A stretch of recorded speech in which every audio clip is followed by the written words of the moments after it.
ETF index mutual funds నేర్చుకుని stock మార్కెట్లో రాణించాలనుకుంటున్నారా? వెంటనే ఈ నెంబర్కి కాల్ చేయండి. Hi viewers, India's largest digital media network Suman టీవీకి స్వాగతం. ప్రస్తుతం మనతో ఉన్నారండి senior journalist and life coach Padma Meenakshi గారు. సో అంటే చాలా మంది ఏంటి అంటే ఎన్ని ఉన్నా కూడా అంటే ఆడవాళ్ళ మెంటాలిటీ అయితే ఫస్ట్ చెప్తున్నానండి, మనకు బట్టలు బోల్డ్ అన్ని ఉన్నా కూడా ఈ రోజు వేసుకున్నది మళ్ళా ఇంకొకసారి వేసుకోవాలి అంటే మాత్రం మనసు ఒప్పదు. ముఖ్యంగా పెళ్లిళ్ళకైనా ఆఫీస్లకైనా ఎక్కడికన్నా వెళ్ళాలి, నలుగురితో కలవాలి అన్నా కూడా ఇది ఒకసారి వేసుకున్నాం కదా, నెక్స్ట్ వేసుకోబుద్ధి కాదు. సో ఇలా ఎవరు ఏమనుకుంటారో ఏమో అని అనుకునే వాళ్ళకి పద్మ మీనాక్షి గారితో వాళ్ళ గురించి మాట్లాడదాం. నమస్తే అండి. నమస్తే రాధా.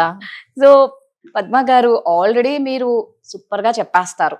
నేను అది చూసే పద్మ గారిని పిలిచాను అనమాట.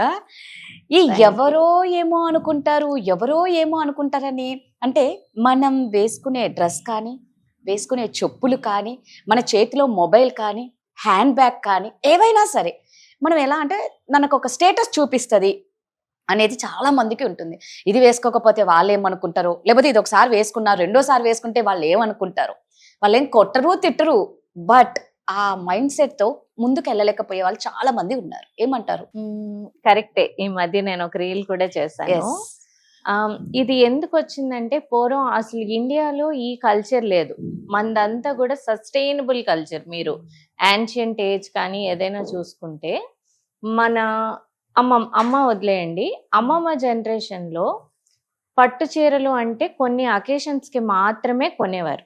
వాళ్ళ పెళ్ళప్పుడు కొన్నవి, లేకపోతే ఒక ఇంపార్టెంట్ పండగో లేకపోతే ఇంపార్టెంట్ అకేషన్ కొన్నవి. కౌంటబుల్ పట్టు చీరలే ఉండేవి. కౌంటబుల్ పట్టు చీరలు ఇన్ని షాపులు లేవు, ఇంత ఆన్లైన్ షాపింగ్ లేదు, ఇంత ప్రొడక్షన్ కూడా లేదు. హ్యాండ్లూమ్ వీవింగ్ మనదంతా. ప్రతిదీ కూడా మనవి సస్టైనబుల్లే. మొబైల్ వదిలేయండి, క్యారీ చేసే పర్స్ నుంచి, బ్యాగ్ నుంచి. విమెన్ బయటికి వెళ్ళడం కూడా తక్కువ ఉండేది. రాయల్టీ. సో రాయల్ ఫ్యామిలీస్ ఆ స్టైల్ మెయింటైన్ చేసేవారు. సో వాళ్ళ దగ్గర డబ్బులు ఉండేవి కాబట్టి వాళ్ళ కలెక్షన్ కూడా అంతే తీవ్రంగా ఉండేది. నార్మల్ మిడిల్ క్లాస్ వాళ్ళకు వచ్చేసరికి లిమిటెడ్ క్వాంటిటీ ఆఫ్ శారీస్ కానీ, క్లోతింగ్ కానీ, లిమిటెడ్ పర్చేస్, సస్టైనబుల్ పర్చేస్. ఆ చీరలు నెక్స్ట్ జనరేషన్కి, అక్కలకి, చెల్లెళ్ళకి కూడా వెళ్తూ ఉండేవి. That was our lifestyle once upon a time. ఇదేమైంది, post 90s economic liberalisation, industrialisation, women ఆఫీసెస్కి వెళ్ళడం, కార్పొరేట్ కల్చర్ ఇది స్టార్ట్ అయింది. స్టార్ట్ అయిన తర్వాత ఏంటంటే ప్రొడక్షన్ కూడా ఎక్కువైంది కదా. ప్రొడక్షన్ ఎక్కువయ్యేసరికి కన్జ్యూమరిజం పెరిగింది. ఈ కన్జ్యూమరిజం పెరగడంతో పాటు, నేను థియరీ చెప్తున్నాను అనుకోవద్దు, ఇక్కడ ఏమైందంటే సైకాలజీ ఎప్పటి నుంచో పాతదే, మళ్ళీ ఇదే ఎలా కట్టుకుంటాము అన్నది పాతదే.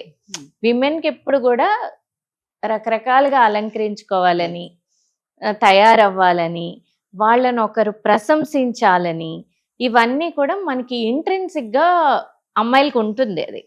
సో ఎప్పుడు ఒకటే కట్టుకుంటే, లేకపోతే ఎప్పుడు ఒకే డ్రెస్ వేసుకుంటే అదేమవుతుందంటే అది మన సోషల్ అండ్ ఫైనాన్షియల్ స్టేటస్ని రిఫ్లెక్ట్ చేస్తుంది. ఎప్పుడు ఈ నాలుగే వేసుకుంటుంది, ఏమో ఒకవేళ అవతలి వాళ్ళు మనల్ని తక్కువగా చూస్తారేమో, మన దగ్గర ఈ 4 చీరలే ఉన్నాయంటే, ఈ 4 డ్రెస్సులే రిపీట్ చేస్తుంటే ఎవరైనా మనల్ని, మన స్టేటస్ తెలిసిపోతుందేమో అన్న దాంట్లో ఆ రష్లో పిచ్చిగా కూడా మనం కొంటూ ఉంటాం. షాప్స్ కూడా అలాగే వచ్చాయి, డిస్కౌంట్లు కూడా అలాగే వచ్చాయి. చెప్పాలంటే కన్జ్యూమరిజం, వినిమయ సంస్కృతి పెరిగిపోయింది. దాంతో మన వార్డ్రోబ్స్లో ఉంటాయి, మనం వేసుకుంటూ ఉంటాం.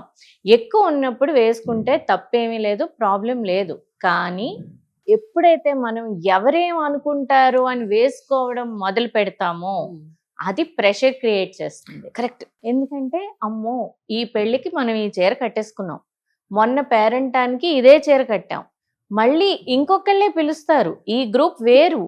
కానీ మనం ఈ ఫొటోస్ పోస్ట్ చేస్తాం కదా మరి ఫేస్బుక్లో, ఇన్స్టాగ్రామ్లో, ఈవిడెప్పుడు ఇదే చీరతో పోస్ట్ చేస్తుంది అని ఎవరైనా అనుకుంటారనో.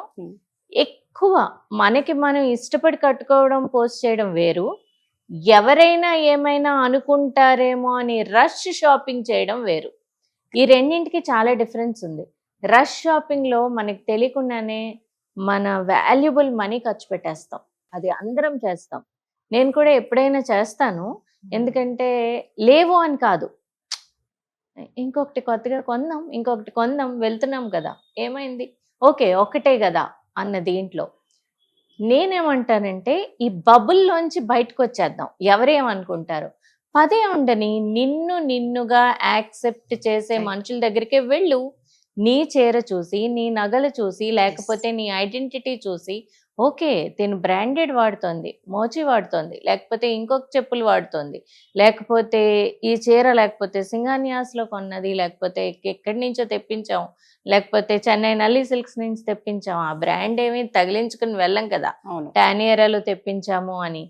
సో దానిని బట్టి మనకి అంటే మన అది నిజం, కానీ మన ఫైనాన్షియల్ స్టేటస్ని బట్టి మనకి విలువ ఇచ్చే వాళ్ళ కోసం మనం ఎందుకు వెళ్ళి మన టైము మన మనీ వేస్ట్ Yes. చేసుకోవాలి. రెండు, ఇంకా కార్పొరేట్ పిల్లలు మేము సంపాదిస్తున్నాం కదా, కొనుక్కుంటాము, వేసుకుంటాము అంటే వేసుకోండి, తప్పేముంది, తప్పేం లేదు. కానీ forget this feeling that what others will think. అది ఎక్కడో ఒక చోట మొదలవ్వాలి. వాట్ అదర్స్ విల్ థింక్ అన్నది మనం మర్చిపోయి దిస్ ఇస్ మై ఐడెంటిటీ అంటే మనకి చాలా స్ట్రాంగ్ పర్సనాలిటీ ఉండాలి. మన ఐడెంటిటీ చెప్పడానికి మనకి చాలా స్ట్రాంగ్ పర్సనాలిటీ ఉండాలి. అలాగే బ్యాగ్స్, ఈ మధ్య ఒక ఫ్రెండ్ అన్నారు, అంత బాగా తయారయ్యి క్లాత్ బ్యాగ్ వేసుకుంటావేంటి అని. కానీ క్లాత్ బ్యాగ్ వేసుకోవడంలో ఒకటి ఉంది నాకు, that makes me very free, మన బరువు ఉండదు. కదా. But when I carry a leather hand bag, ఆ వెయిట్ నేను క్యారీ చేయలేను.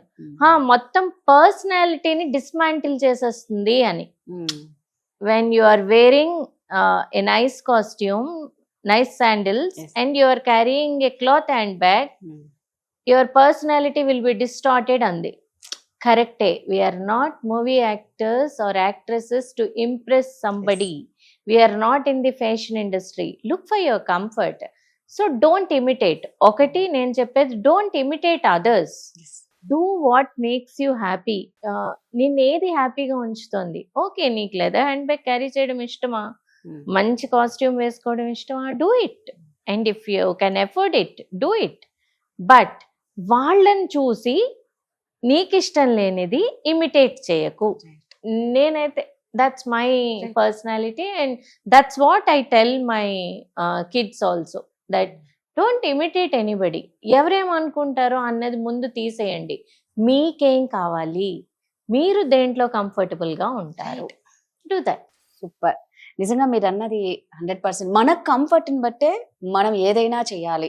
మీరు పద్మ గారు అన్నట్టు ఎవరో ఏదో అనుకుంటూ ఉన్నారంటే మనం చాలా ఇబ్బంది పడిపోతూ ఉంటాం. ఉందా, ఎంజాయ్ చేయండి. లేదా మీకు ఎలా కంఫర్ట్ ఉంటే అలా ఎంజాయ్ చేయండి. థ్యాంక్ యూ అండి. Thank you.